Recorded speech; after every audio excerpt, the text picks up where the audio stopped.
Good morning, student.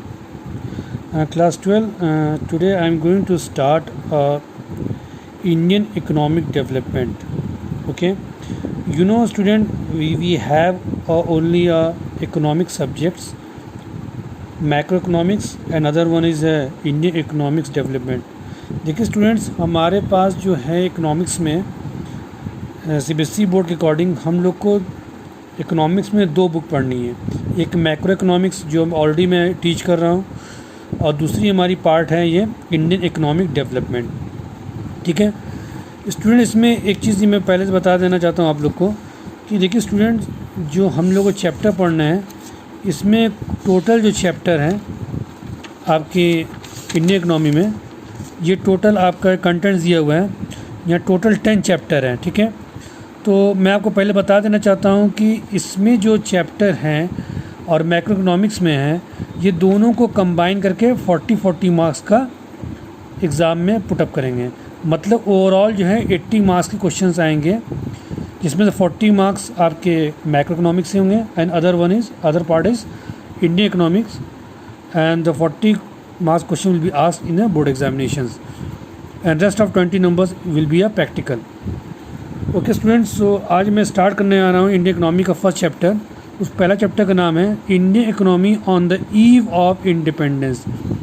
अब इस heading से ही आप समझिए, इस चैप्टर की हेडिंग से, कि इंडियन इकोनॉमी की इंडिपेंडेंस से पहले, ऑन द ईव ऑफ, मतलब ईव का मतलब होता है कि उसकी शाम, मतलब आज़ादी की शाम से पहले, आज़ादी मिलने से पहले, या हम कह सकते हैं कि आज़ादी से जिस दिन मिलने वाली उसकी शाम को, या उससे पहले के दिन की शाम की वक्त इंडियन इकोनॉमी की कंडीशन क्या थी, इसके बारे में हम लोग पूरा पढ़ेंगे। देखिए, इसमें सबसे पहले हम लोग पढ़ेंगे इंट्रोडक्शन क्या क्या है।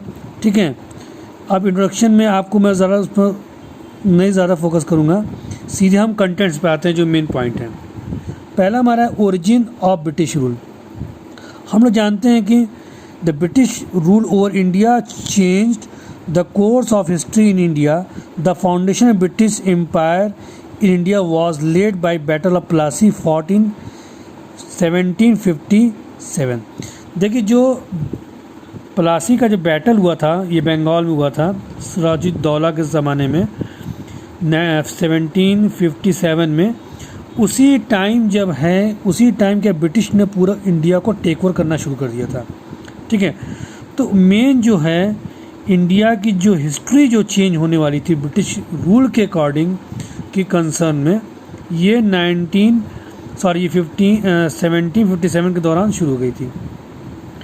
ब्रिटिश रूल का क्या क्या पर्पस था? देखिए, मेन जो ब्रिटिश का जो पर्पस था, the main purpose of British rule in India क्या था? Was to use Indian economy as a feeder economy for development of British economy. मतलब कि इंडियन इकोनॉमी को यूज़ करके हमें अपने ब्रिटिश की इकोनॉमी को क्या करना है? डेवलप करना है। ये चीज़ था। इसमें क्या था?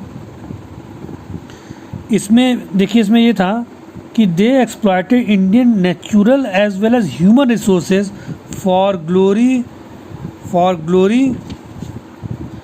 Of their own country. मकसद ये था कि अपने कंट्री को डेवलप करना, हमारे कंट्री के जितनी भी नेचुरल रिसोर्सेज को यूज़ करना। ठीक है, नेचुरल रिसोर्स को यूज़ करना और ह्यूमन रिसोर्सेज को यूज़ करना, मैन पावर यूज़ करके अपने रिसोर्सेज को डेवलप करना। मेन इनका इंटेंशन यही था। किसका? ब्रिटिश रूल का, जिसको हम क्या बोलते हैं? कॉलोनियल गवर्नमेंट बोलते हैं। तो कॉलोनियल गवर्नमेंट का मतलब ब्रिटिश रूल। जब हमारी आज़ादी से पहले जो गवर्नमेंट हुकूमत करती थी उसको क्या बोलते थे? ब्रिटिश रूल हुआ करते या कॉलोनियल गवर्नमेंट बोलते थे उसको। नेक्स्ट हमारा क्या है कि low level of economic development under colonial rule. तो अब जब हमारे कंट्री में उस वक्त जो डेवलपमेंट होता था इकोनॉमी का, वो काफ़ी क्या था? लो था। किस टाइम? कॉलोनियल रूल टाइम में। देखिए, before the advent of British rule Indian economy was characterised by the following. देखिए, जब ब्रिटिश नहीं हुआ करते थे तो उस टाइम हमारी कंट्री क्या होती थी? प्रॉस्परस इकोनॉमी, बहुत ज़्यादा इकोनॉमी हुआ करती थी। ठीक है। दूसरा क्या हमारा, दूसरा हमारा इसमें है कि एग्रेरियन इकोनॉमी। एग्रेरियन इकोनॉमी मतलब कि हमारी जो इकोनॉमी थी वो पूरी क्या थी, एक एग्रीकल्चर बेस्ड इकोनॉमी हुआ करती थी। ठीक है, तो कहने का मतलब कि हमारे इंडिया में टोटल जो 2/3 पॉपुलेशन होती थी they are dependent on the agriculture based economy, मतलब वो पूरी इकोनॉमी हमारी एग्रीकल्चर पे बेस किया करती थी। थर्ड वन हमारी क्या है, well known handicraft industry.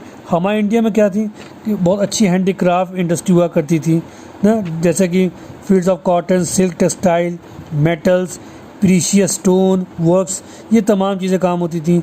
Handicraft products enjoy world wide market due to its reputation of fine quality of material used and the high standard of craftsmanships. तो जो लोग बनाते थे पहले, जो आप आज देखते हैं हैंडीक्राफ्ट का आइटम होता है, आज बनारस में देखिए, बनारसी बहुत से ऐसे काम होते हैं जो हैंडीक्राफ्ट होते हैं जो पूरे वर्ल्ड में फेमस हैं। आप भदोही, आपके यहाँ से 45 किलोमीटर दूर से सकते हैं कि भदोही में जो क्या होता है, कालीन की फैक्ट्री है, कालीन कारपेट की फैक्ट्री है। ठीक है, वहाँ पर बहुत सी कालीन बनती है जो वर्ल्ड लेवल पर फेमस है। तो कहने का मकसद ये है कि जब ब्रिटिश के रूल से पहले हमारी इंडिया क्या थी, बहुत ही ज़बरदस्त इकोनॉमी हुआ करती थी, और ज़्यादातर इंडियन हमारी एग्रीन इकोनॉमी हुआ करती थी, एग्रीकल्चर बेस्ड हुआ करती थी, और वेल नोन हैंडीक्राफ्ट इंडस्ट्री हुआ करती थी। ये तमाम चीज़ें थी। However,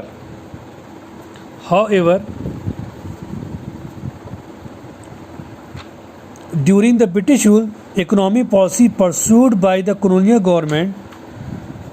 British government in India were concerned more with the protection and promotion of their own economic interest than the development of the Indian economy।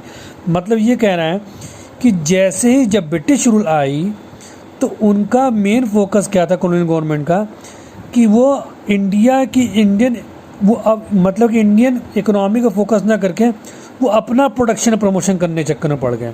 ठीक है, तो मतलब कि इंडियन इकोनॉमी को यूटिलाइज करके, ठीक है, उसमें कोई फंडामेंटल स्ट्रक्चर को चेंज करके इंडियन इकोनॉमी में अपनी इकोनॉमी को डेवलप करना, ये इनका मेन मकसद हो गया।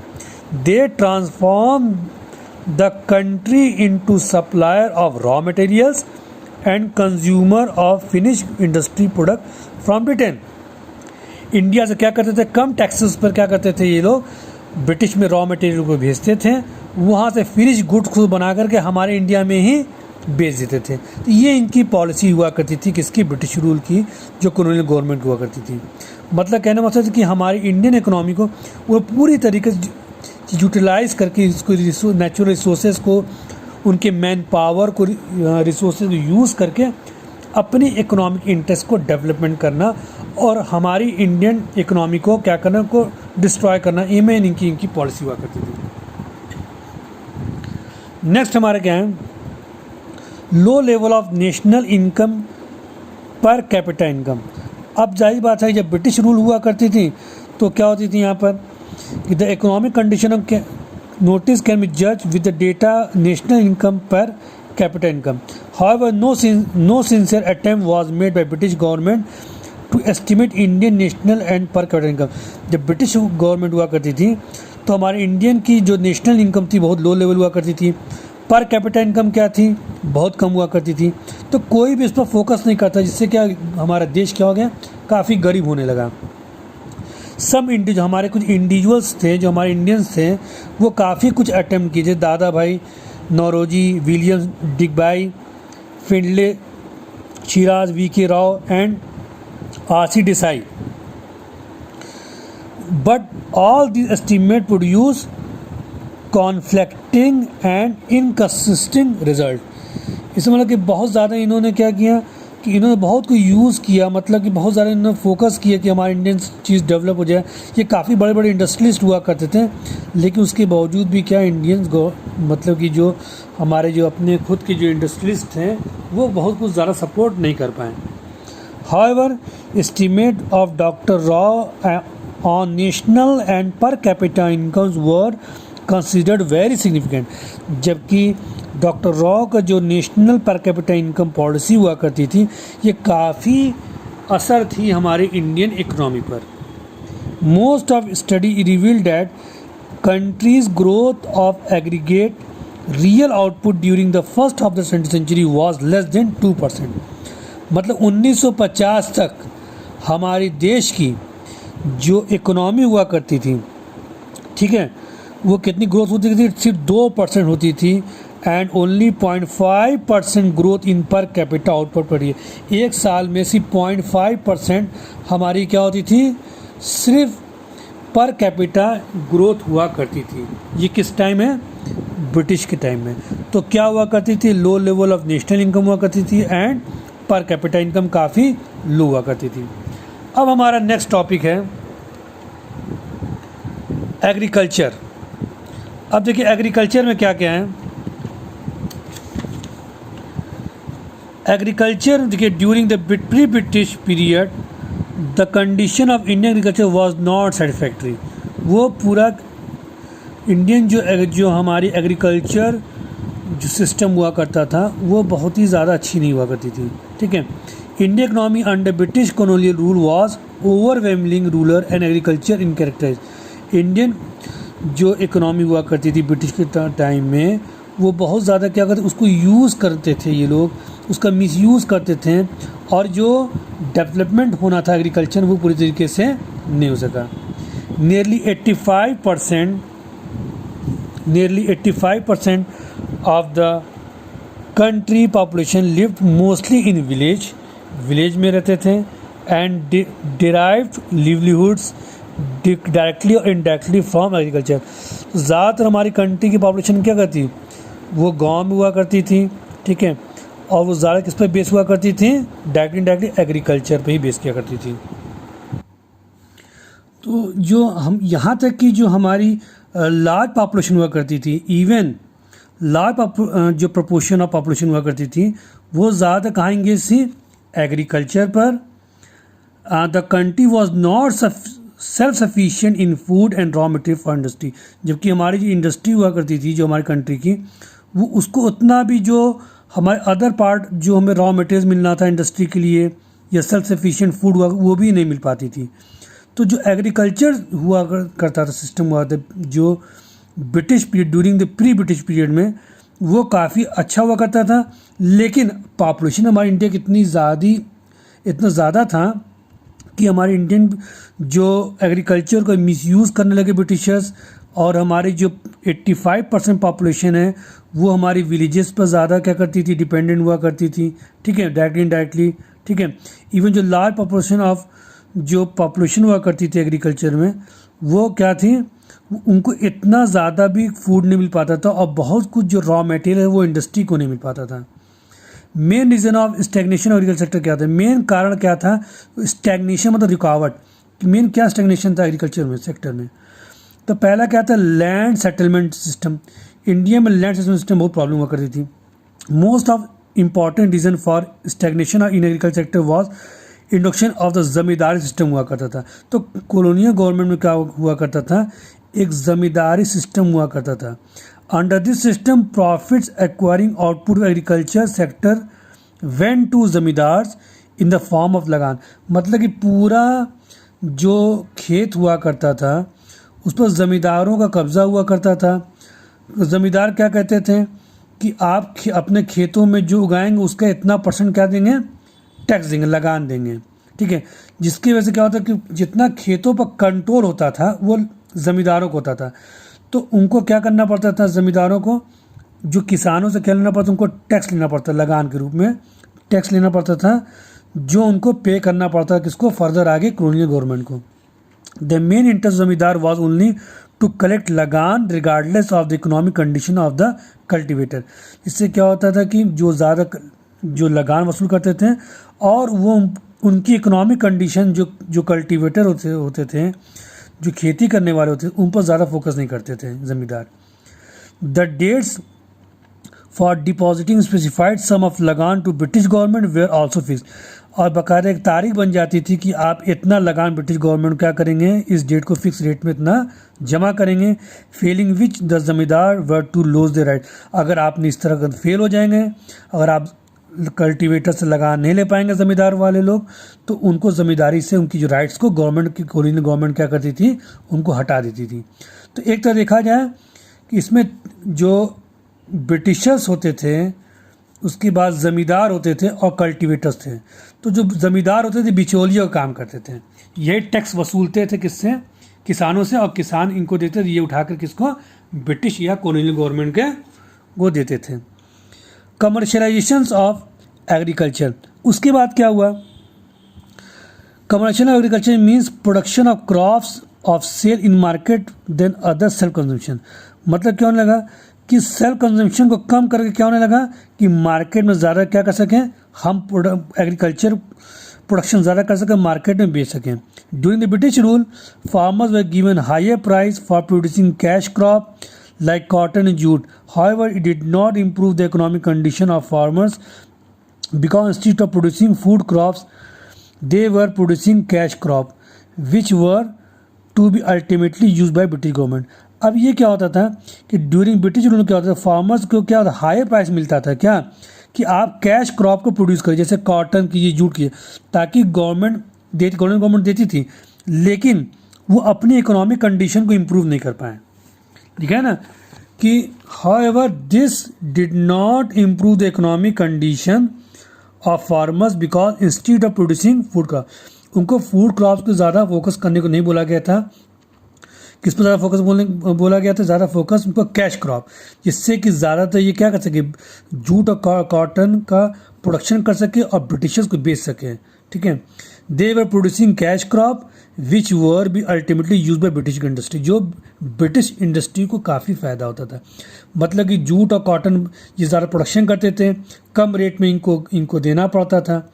ये हाई रेट ब्रिटिश क्या करते, इनको कम रेट में इनको जूट और कॉटन ले लेते थे रॉ मटेरियल से, और ये अपने ब्रिटेन में भी जाकर भेज देते थे। वहाँ से क्या होता था, ये मैन्युफैक्चरिंग होता था, वही कपड़ा ला करके इंडिया में भेज देते थे हाई रेट पर। ये इनकी पॉलिसी हुआ करती थी, जो कमर्शलाइजेशन ऑफ एग्रीकल्चर उन्होंने शुरू किया था ब्रिटिश गवर्नमेंट ने। Thus, British rule promoted shifting of crops from food crops to cash crop. ये था इनका पूरा करने का सिस्टम हुआ करता था कि शिफ्टिंग कर दिया था कि हम क्या करेंगे, फूड क्रॉप जगह क्या उगाएंगे हम लोग, कैश क्रॉप। ये सिस्टम हुआ था। स्टूडेंट देखिए, इसमें एक ब्लॉक दिया हुआ है इसके अंदर, ठीक है।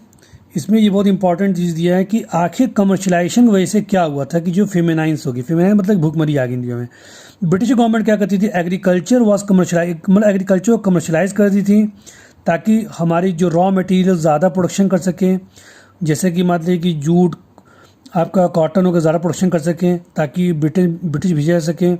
British industries were always in need of raw material like cotton, jute, groundnut, sugar cane etcetera to keep their factories running.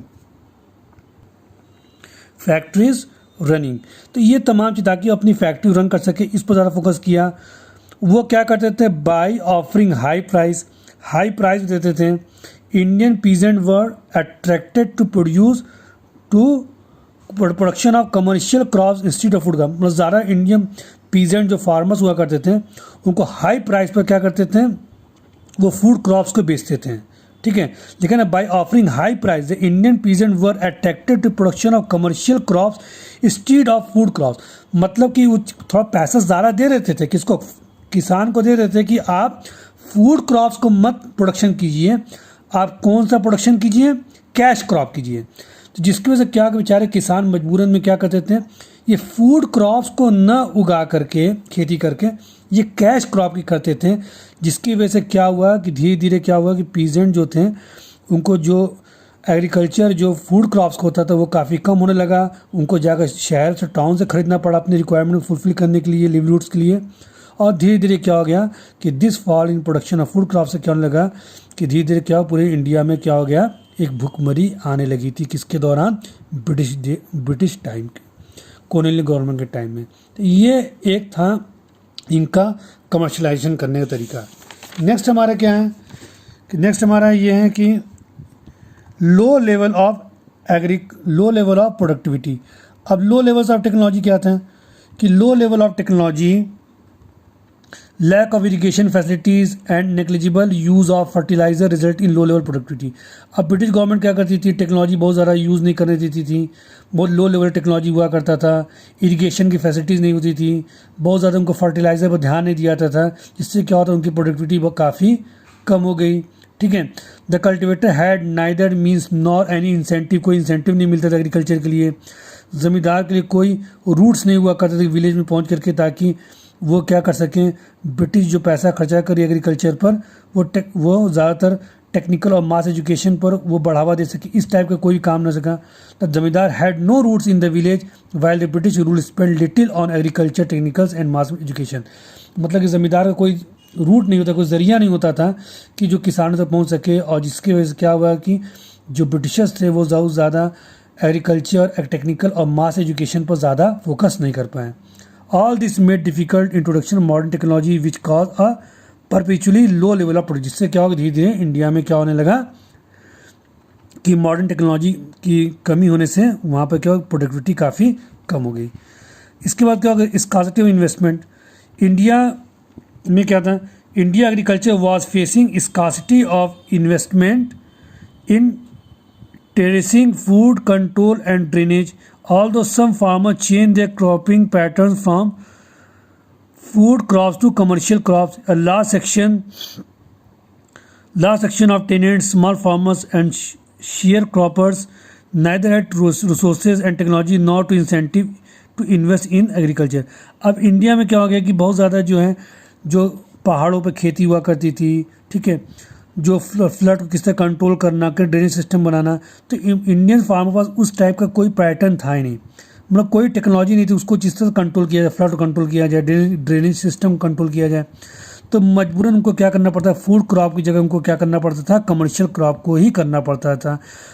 जिसको उनको क्या होता था, काफ़ी जो लास्ट सेक्शन में जो टेनेंट्स हुआ करते थे, स्मॉल फार्मर्स थे, जो शेयर क्रॉपर्स थे, जो मिल के काम करते थे, उनका कोई इस टाइप के रिसोर्सेज या टेक्नोलॉजी नहीं हुआ करती थी जो कि काफ़ी एग्रीकल्चर पर इन्वेस्टमेंट कर सकें, जिसकी वजह से क्या हो गया कि जो एग्रीकल्चर प्रोडक्टिविटी थी ब्रिटिश के टाइम में वो धीरे धीरे लो हो गई, और इंडियन जो पब्लिक थी, जो इंडियन फार्मर के प्रेजेंट थे, उनका ज़्यादा फोकस इस पर चला गया, आपका इसको ज़्यादातर एग्रीकल्चर पर चला गया। तो स्टूडेंट आज के टॉपिक की फिलहाल इतना ही, अब नेक्स्ट टॉपिक में पढ़ेंगे इंडस्ट्रियल सेक्टर।